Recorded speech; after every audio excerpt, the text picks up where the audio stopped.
Battle through the haven के इस episode में उस मिस्टीरियस व्यक्ति और सावन के बीच एक फाइट होगी। साथ ही पता चलेगा आखिर वो मिस्टीरियस व्यक्ति है कौन।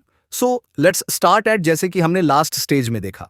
सावी ने सोल बैरियर को ब्रेक कर दिया था, जिस वजह से सभी लोग वहां से निकल गए। दूसरी ट्रिपल एल्डर ने सभी से कहा कि जाओ इन सभी को पकड़ लो, जिस वजह से वो सभी वहां से रवाना हो गए। इधर सावन के पीछे सॉन्ग सिंह और सऊदी भी आ रहे थे।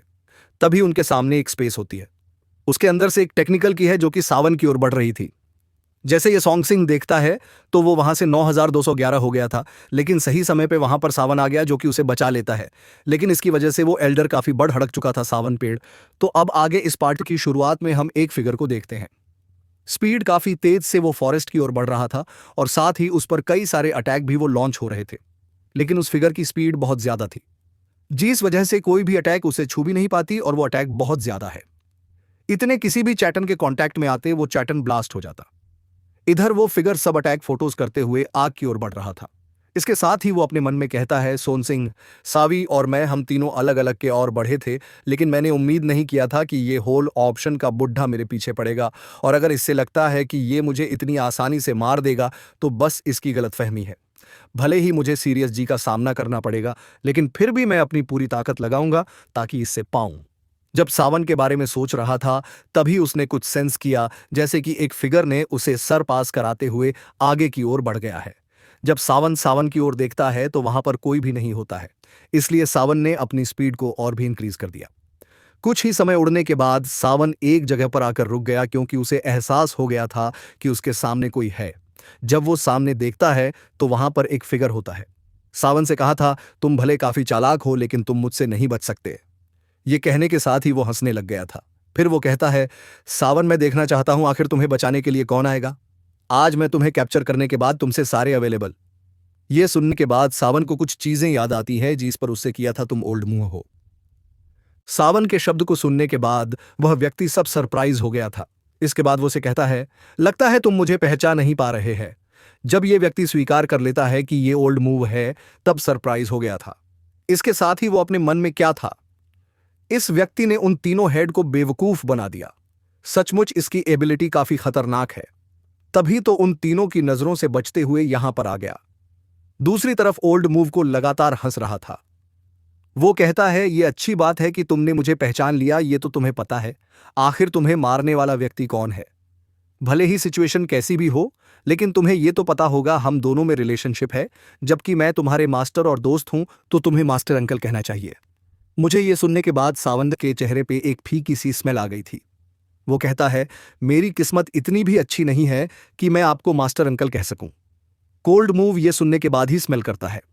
फिर वो सबन को देखते हुए कहता है, पिछली बार की तरह मैं इस बार अपने आप को होल्ड बैक नहीं करूंगा। मैं अपनी पूरी ताकत लगाऊंगा ताकि तुम्हें जल्द से जल्द मार सकूं, और तुम्हें मारने के बाद मैं तुम्हारे सुर को कैप्चर कर लूंगा। जिसके बाद मेरे पास कुछ ऐसे मेथड है जिसकी मर्जी मैं तुम्हें सिर्फ फिल्म मंत्रा और बाकी से भी फिल्म ले लूंगा।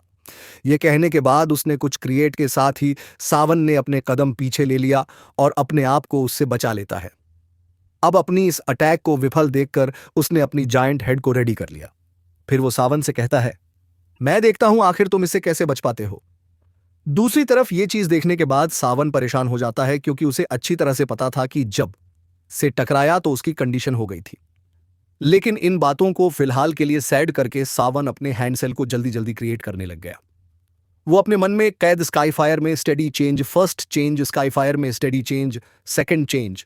जब सावन स्काईफायर में स्टेडी चेंज का इस्तेमाल कर रहा था तो उसकी धूप काफी मात्रा में इंक्रीज होने लगती है। साथ ही उसका ये लेवल भी इंक्रीज होने लग गया था। साथ ही उसके सामने एक जॉइंट एंड सील उस हैंड से जाकर टकरा जाता है। जैसे इन दोनों में कोलिशन होती है तो वहां पर एक धमाका होता है। लेकिन धीरे धीरे करके सावन का ओपेन डिस्पेयर हो रहा था। यह देखने के बाद सावन सरप्राइज हो गया था। समझ चुका था कि उसका ओपेन मॉडर्न इतना भी पॉसिबल नहीं है कि वो को संभाल सके, और अगली पल उसका ओपेन मॉडर्न सील डिस्ट्रॉय हो चुका था और काफी स्पीड से सावन को ग्रैब करने के लिए वो हैंड उसकी ओर बढ़ने लगता है। जैसे ही वो हैंड सावन के करीब आती है तो उसकी इंपैक्ट से सावन पीछे धकेला जाता है, जिस वजह से वो अपने नॉर्मल रूप में आ गया था। और साथ ही अभी के समय उसकी कंडीशन भी बहुत ज्यादा खराब हो चुकी थी। ऐसा लग रहा था कि सावन वहां पर मारा जाएगा। लेकिन तभी सावन के सामने जो स्पेस थी वहां पर एक डिस्ट्रॉय होता है और वहां से एक हैंड निकलता है जो कि भालू की तरह लग रहा था। वो हैंड जाने के साथ ही उस जॉइंट हैंड को रोक देती है और धीरे धीरे करके वो फिगर अपने आप को इस स्पेस से निकालता है। हम देखते हैं ये और कोई नहीं बल्कि बियर किंग था। तभी बियर किंग ने अपने हाथों को बंद कर लिया। जिस वजह से वो सामने का स्पेस पूरी तरह से डिस्टर्ब हो चुका था और साथ ही वो जायंट है भी। जब ये नजारा ओल्ड मूव और सावन देखते थे, वो सरप्राइज हो चुके थे। इसके साथ ही ओल्ड मूव कहता है, आखिर तुम कौन हो और आखिर मेरे मामलों में तुम दखलंदाजी क्यों दे रहे हो?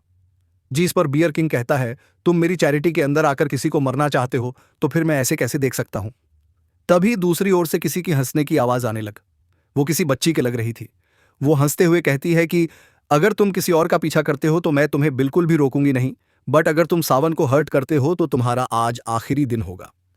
यह सुनने के साथ ही ओड मुंह की नजर दूसरी तरफ जाती है, जहां पर एक फिगर एक छोटी सी बच्ची थी। इधर इस आवाज को सोने के साथ ही सावन सरप्राइज हो गया था। वो कहता, जिया उसकी नजर भी उसी की ओर शिफ्ट हो गई थी जहां से ये आवाज आई थी। कुड मूव में अपने मन में क्या था, आखिर ये लड़की पिलर एलम के अंदर एंटर कैसे कर पाई? क्योंकि ये अल्केमिस्ट तो नहीं लग रही थी और पिलर एलम के अंदर वही एंटर कर सकते हैं जो कि एक अल्केमिस्ट हो। दूसरी तरफ से यह सब कुछ गुनूर करके अपने हाथों को पैर पर प्रेस कर दिया और वहां से जंप कर देती और इसके साथ ही वो आ चुकी थी सावन के बाजू में। इधर सावन जिया को देखकर काफी खुश हो गया था। वो किया था, आखिर तुम यहां पर क्या कर रही हो? जिस पर जिया उसे बताती कि मुझे पता चला था कि तुम यहां पर आ रहे हो, इसलिए मैं यहां पर आ चुकी हूं। तुम्हें अब तक तो पता चल चुका होगा, मुझे लेने के लिए मेरे क्लैन वाले आए थे। जब से मैं अपने क्लैन में वापस गई हूं, मुझे वहां पर कुछ भी ढंग से नहीं मिल रहा है। इसके साथ ही मैं वहां पर काफी कमजोर भी हो चुकी हूं। तुमने जितने भी मुझे टेस्टी पिल दिए थे, वॉर्स भी खत्म हो चुके हैं, इसलिए मैंने सोचा मैं यहां पर आ जाऊं तुमसे लेने के लिए पिल्स को, और इस बहाने मैं तुमसे मिल भी लूंगी। इसलिए मैं यहां पर आ गई हूं और पिरियालम के अंदर आने के बावजूद मुझे यहां पर कुछ भी अच्छा नहीं मिला। जब ये चीज बियर किंग सुनता है तो वो हैरान हो गया था। इसके साथ ही उसे ऐसा लग रहा था कि अगले पड़ोस का सर फट जाएगा, क्योंकि जब से जिया उसके महल में आई है तब से एक ट्रेजर उसे खाई जा रही है और अब इस लड़के से जिया शिकायत कर रही है। इधर ये सब सुनने के बाद सावन हेल्पलेस फील कर रहा था। सावन को अच्छी तरह से पता था कि जिया का कैरेक्टर कैसा है, इसलिए सावन उसकी बातों पर बिलीव नहीं करता और जिया को देखते हुए ऐसा लग रहा था कि उसकी कंडीशन पहले से काफी अच्छी हो चुकी है। जब सावन और जिया बात कर रहे थे तभी बीच में इंटरफियर करते हुए बियर किंग कहते, अगर तुम दोनों का हो गया तो मुझे बताओ, आखिर मुझे इसका क्या करना है? इधर ये सुनने के बाद जिया पीछे पलटते हुए बियर किंग से कहती है, तुम्हें इतना इंतजार करने की जरूरत नहीं है। जाओ और इसे पीटना शुरू कर दो। इसे तुम कूटते हो तो तुम्हारा ये मिशन कंप्लीट हो जाएगा। उसके बाद मैं तुम्हें इस फील्ड रैंडम से बाहर निकाल दूंगी। जिया के शब्द को सुनने के साथ ही बियर किंग कहता है, तुमने मुझे कुछ ज्यादा ही समझ लिया। का सामना नहीं कर सकता। मेरे लिए यही बहुत बड़ी बात है कि मैंने इसकी अटैक को डिस्ट्रॉय कर दिया और तुम कह रही हो कि मैं इसे फिट हूं, जाकर यह मुझसे नहीं होगा। अगर मेरी बॉडी इतनी पावरफुल नहीं होती तो मैं इसे ब्लॉक नहीं कर पाता। उसकी बातों को सुनने के बाद सावन की नजर भी इस पे शिफ्ट हो गई थी। सावन उसे ग्रीट करने के शादी उससे किया था। फ्रेंड, क्या मैं आपका नाम जान सकता हूं? आखिर आप कौन हैं? इससे पहले वो रिप्लाई करता हूं, उससे पहले जिया बीच में कहते हैं, इसका नाम सियांग जियांग है और ये इस जगह का बियर किंग है। ये सुनने के साथ ही सर सरप्राइज हो गया था। वो कहता है, बियर किंग सवय अपने मन में कहता है कि ये वही बियर किंग है जिसके बारे में बता रहा था कि ये तो हाफ डोजों पर है, बट जितनी आसानी से उसने इसके अटैक को ब्लॉक किया है, ये तो नहीं लग रहा है कि ये हाफ डोजों में, क्योंकि इसकी तक पहुंच चुकी है। लगता है सोचेंगे विश्वास करने के लायक नहीं है। अच्छा हुआ मैंने सोचेंगे ग्रुप को नहीं ज्वाइन किया, क्योंकि अगर ऐसा होता तो हमारी जरूर हालत खराब हो जाती और के साथ हमारा ये पार्टी भी यहीं पर एंड होता है। अगले पार्ट के लिए 300 लाइक्स कंप्लीट करवाए और साथ ही कमेंट में नेक्स्ट पार्ट लिखना ना बोले तो फिर मैं तो किसी और वीडियो में जब तक ले टाइम शुरू हो जाए।